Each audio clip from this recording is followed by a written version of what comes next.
Interacting with people can be difficult. The differences between us often make us seem like we see the world from completely contrasting angles. I'm sure everyone has had an experience when they've met someone who simply didn't get them.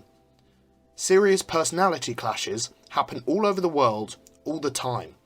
However, often we just write that down to the other person being an arsehole, dick, or any other colourful word for genitalia that comes to mind.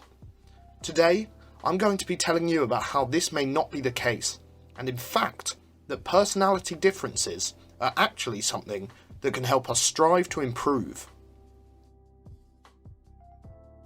This is EntreConnect on human behaviour. First off, make sure to like this video and subscribe. We release 2 videos a week, and most of our viewers are currently not subscribed. Go click that button and help us grow. It means a lot. The DISC model, coined by William Moulton Marston, can be used to categorise human behaviour. This may seem wrong, but in reality, humans categorise everything. You probably categorise personality already subconsciously, you just didn't have labels to associate it with. This model splits people into different colours. The colours are red, yellow, green and blue. Red for dominance, yellow for inspiration, green for submission and blue for compliance, hence DISC. Each colour type has specific traits associated with it. A red is strong-willed, independent, ambitious, determined and effective, but can be pushy, strict, tough, dominant and hard. For this reason, I like to nickname them the Richards, because they're normally the people you would call a dick. As a red majority, I'm allowed to say that. I've nicknamed the yellows the chatterboxes. They're inspiring, stimulating, enthusiastic, dramatic and outgoing.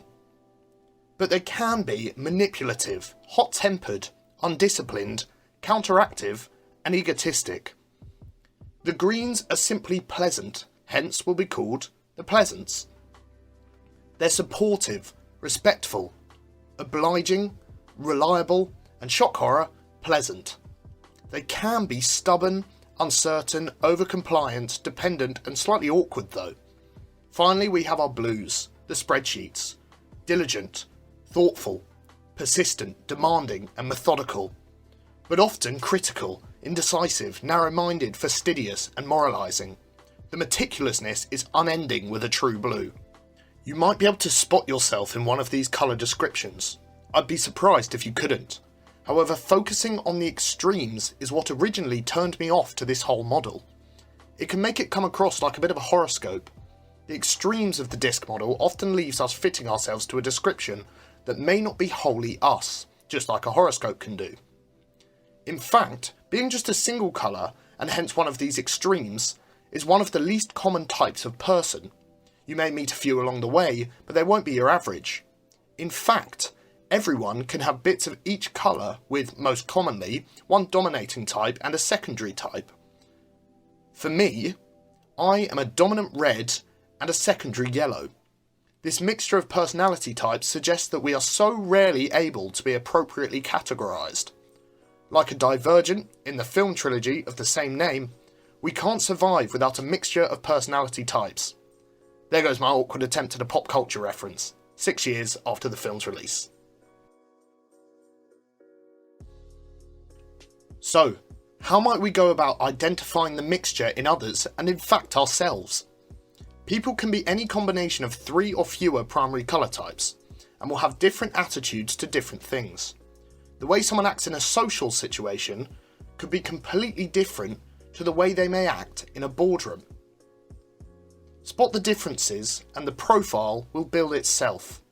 You'll be able to see how someone is one way most of the time, but surprises you in other situations.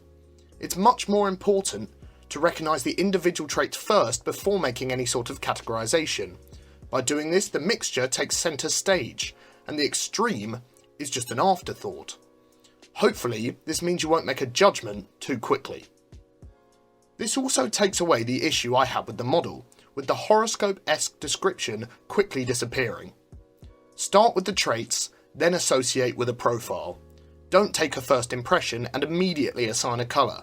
It could hurt your ability to adapt. How and why should we adapt? Why don't we just be ourselves, love ourselves for who we are, etc, etc? Well, you can be.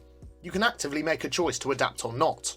However, in the same way that no one is perfect, you might actually be able to improve your performance by being able to adapt and maximise your ability to work with others. We as humans are egocentric, and other people's inability to see the world from our perspective frustrates us. You can, however, adapt to try and see their view. We wrote about this on our blog. Check it out in the link in the description. That's why you should adapt, but here's how to make it happen. Once you've made a judgment of what profiles your team, co-workers, friends or family have, you can change your actions slightly to facilitate them. It's rare we think of others this way, but it might actually help you get the job done. Whether it's an important task at work, a group project at uni, or just getting through Sunday dinner with your family in peace, it will be easier if you can adapt. So as an example, I've brought together a diverse-ish group of personalities. We have person A, B, C, D and E. A is a red-blue mix. B is a blue with small amounts of green. C is predominantly yellow but has essences of both green and blue as well. To understand person C, think of it like a person who is normally full of vitality, yet is structured and in certain situations much more reserved, like a green. D is green almost totally with maybe a splash of yellow, and E is a red-yellow mixture. Let's table them up. Each person, A, B, C, D and E, has been asked to describe the best positive and worst negative of each other. They know the others well, and have been asked to provide each positive and negative from their own perspective. This will hopefully give you a view of what qualities affect what personalities. So, person A was given these positives. From B, a good listener. From C, selfless. From D, reliable. From E, fun to argue with. You might already be able to notice some things. Save your questions until the end. The negatives of person A: no filter, easily offended, easily wound up, and nosy. Person B is funny without meaning to be, is always in a good mood, is a very real person, and friendly. However, his drunk actions can be negative. He can be aggressive, he's less sociable than the rest, and he can be awkward. The drunk actions brings in an interesting sidebar. Alcohol can have the opposite effect on your personality. It can quieten yellows, pushing them towards emotion instead of conversation. It can fire up greens, and blues can become the life of the party. Alcohol, while many say it's your true self, is almost your opposite. It's an interesting concept, but back to the point at hand. Person C is funny, easygoing, can boost your mood. Sometimes though, he doesn't care enough. He can be lazy, self-centered and unreceptive. Person D is nice, friendly and kind, but he does get too angry at football, can be a bit quiet, takes things too personally and is unwilling to change. Person E cares about others, is funny, ambitious and loyal, yet he has mood swings, can be judgmental, doesn't do what he doesn't want to do, and overthinks things. What does this show? Well, if you're red-blue, people might think you get wound up too easily, especially those who are not like you. The red-yellow didn't focus on this as a negative, it was almost a positive. This shows how reds might interact. They like the challenge, whereas others can find it frustrating. The nosiness is a blue trait, needing to know everything. It shows why you need to focus on traits before categorising. The way you can adapt as a red-blue is to pick your battles. Challenge the reds, but try and keep it together with other types. They like your ability to listen, more of a blue trait, and it can be the way to work best with them. Person B is a blue. The awkwardness and less sociability is something many will likely experience with blues. However, this isn't necessarily something you can change. It's much easier to tone it down as a red than it is to tone it up as a blue. As such, other types may need to adapt to understand that blues may not always be the most sociable. However, this is simply how they are, and by understanding their strengths instead of focusing on weaknesses, as humans so often do, you can maximise how well you work with them. The yellow will always be the life of the party, However, sometimes the mixture can lead to different features coming through. While you can be self-centered and unreceptive, this tends to only be in certain periods. You can adapt and make the effort to try and listen and allow someone else to speak. It can escalate your positives and diminish your negatives. Can you understand why this sort of adaptation can be beneficial in many circumstances? The green is friendly. It's a massive strength. However, different circumstances can bring out different traits. While friendly, his quietness, inability to change, and the fact he takes things personally can bring him down. It tends to be yellows and reds, the confident extroverts, who think greens are too self-conscious. There needs to be adaptation on both sides. The ability to understand perspective helps you relate to others, understand their personalities, and regulate your own to get the best outcomes. If the red understands what makes the green self-conscious and avoids it, both parties get the best results. Finally, the red is probably the easiest to adapt, but the least willing to. You can see this unwillingness in how the yellow describes them. They don't do what they don't want to. However, the mixture is the thing to adapt to. The red-yellow overthinks from a green's perspective, a yellow trait. While they may be irritating and overbearing, there are parts of their personality that likely dip into other colours. You can adapt to each trait once you discover them, and work out the best way to deal with each member of your group. The main importance of this experiment is to understand how other people see you. You may have never thought about it like that. However, conducting the experiment opened my eyes as well. As a red-yellow, I noticed someone who has green in their mixture will likely notice the more emotional side. The reds will likely see what they see in themselves.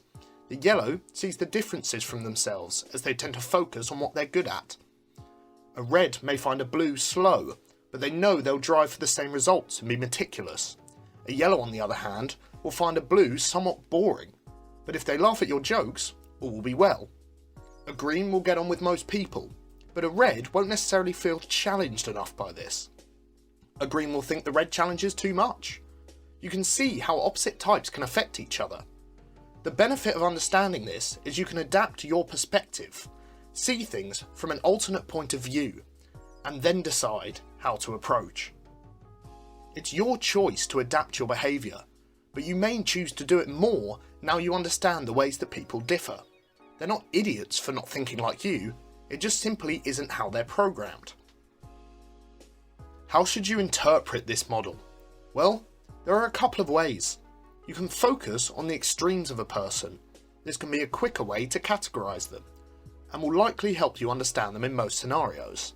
It is more useful for colleagues and acquaintances than partners and friends. Noticing the extreme can give you an immediate way to maximise a relationship with someone in a short time frame. However, failing to notice the underlying mixture will hurt you in the long run. You can also interpret the model as a way to understand how someone's personality is a mixture of traits that can then be applied to a categorisation. Noticing traits will help build a deeper understanding of someone's personality, especially in different circumstances. This will be useful for longer term projects, or building a proper relationship with someone, which suits a small business with few employees. Your ability to spot traits and focus on them instead of just following a formula boosts your ability to adapt and improves whatever situation you are in. When I first came across this model, I found it interesting. However, I was never actually given a use for it. This is what I want to give to you. Most humans want to be in their ideal situation when working or playing. Often, this situation can be tainted by other people. However, the ideal situation cannot be achieved on your own or just with people like you. The best group is always a mixture of personalities, so you can play on each other's strengths and balance your weaknesses. This model can help the elevation of these strengths and balancing of the weaknesses. You can use it to see other people's perspective, how they view your strengths and weaknesses, and what theirs may be. By identifying all of this, you can almost specialise roles to each person. You can minimise conflicts by adapting, and maximise utility and progress, regardless of whether you're in a professional or social situation.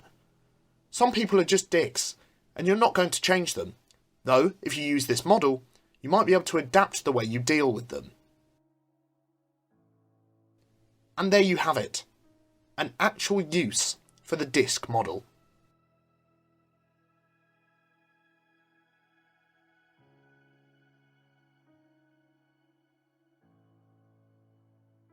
Let's recap. Total reds can be dicks. They're a bull in a china shop, but they'll probably be the ones to lead you to victory. Total yellows will chat your ear off about themselves, but you'll probably be in stitches. You will have to wait though, because they'll probably be late. Total greens are living in the comfort zone. They may not change, and they may be self-conscious, but they're the friendliest people about. A real asset to have in this crazy world. Blues are meticulous. Help them maximise their strengths, and they can be one of your best assets. The mixture of each type brings about many strengths and weaknesses, and different people will see them from different perspectives. The best way to improve is to understand these perspectives and adapt yourself to make everyone's life easier. Most importantly though, it's your choice. Adopt all of it, some of it, or none of it. Whatever suits your situation. Now that's adaptation. And that is the DISC model explained.